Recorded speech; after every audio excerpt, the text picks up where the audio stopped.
Hello, everyone. I just wanted to go through a few topics here that have been coming up recently.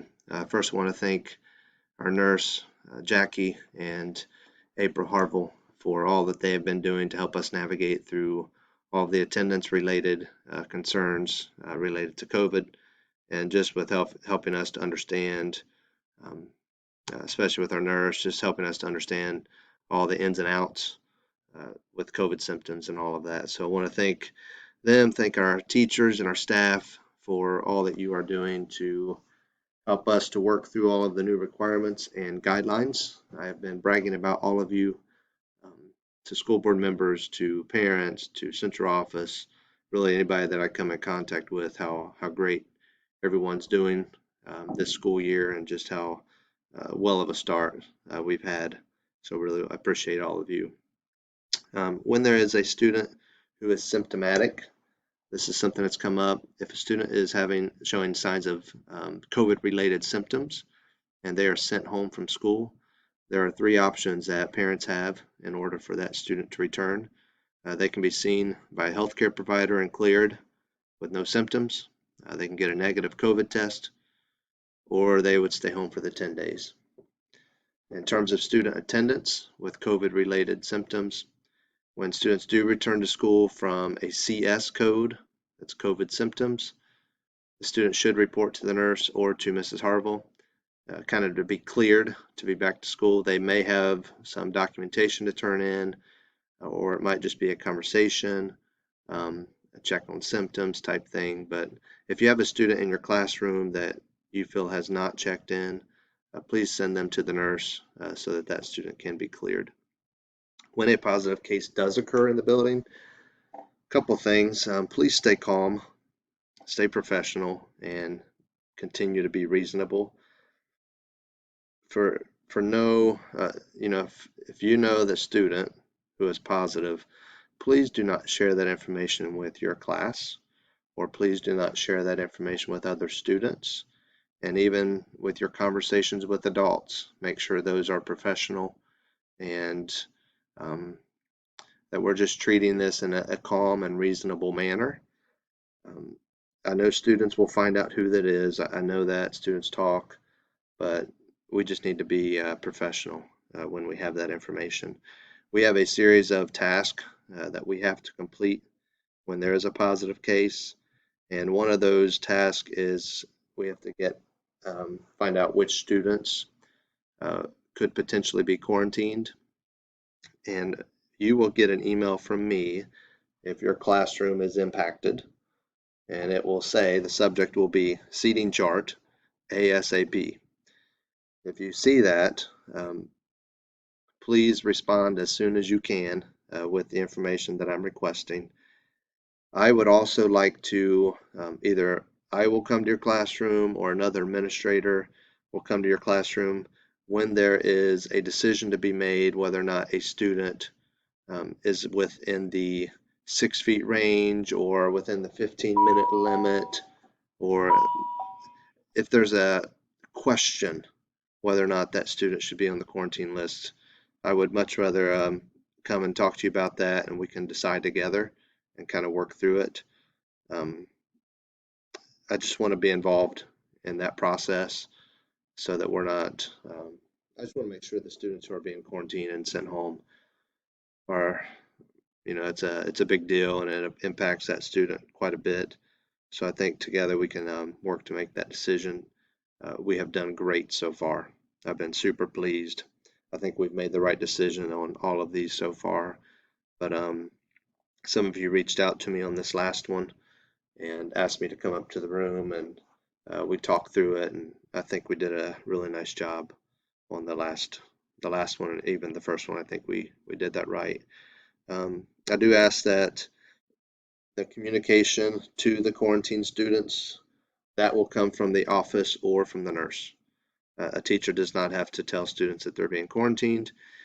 If you do know and you want to kind of talk to that student privately to help them make sure they're prepared through Google Classroom and they know how to access it, that would be totally fine. But I would like the office or the nurse to be the first ones to tell them and to get that communication rolling.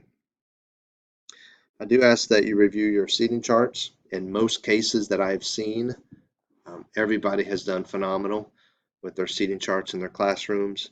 And there are some rooms that it's so tight, there's nothing else you can do. And I totally get that, but I am really pleased with what I'm seeing throughout the building.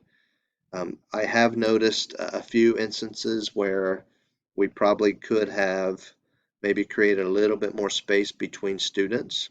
So all I'm not asking you to go make a change, but I am asking you just to review, just to kind of observe and look at it and say, is there something else or more I could do to create a little bit of space? I wanted to show you a quick example. This is uh, sort of similar to what I've seen in a couple of areas that maybe some rooms I haven't been in yet could relate. So you have the front of the classroom. All the numbers are, of course, students. The highlighted areas are desks that are open. So my question, if I were to see this example, my question were to be, could we take the students 6, 7, 8, 9, 10, could we move them, or could we move every other student to some of these open areas to kind of spread people out more? And the reason I ask that, or the reason I'm asking you to review this, is because if we can keep a student in the building and not require them to quarantine, I would much rather do that. So just take a look at them. Again, not saying you have to go make drastic changes. Some of you are great. Most of you are great. You got it. And there's others, there's nothing else you can do. I totally understand that. But just review it, take a look at it. And if you have an example similar to what I'm showing you here, it might be something you want to look at and say, okay, let's see what I can do here to spread out and use all my desk and use all my seats.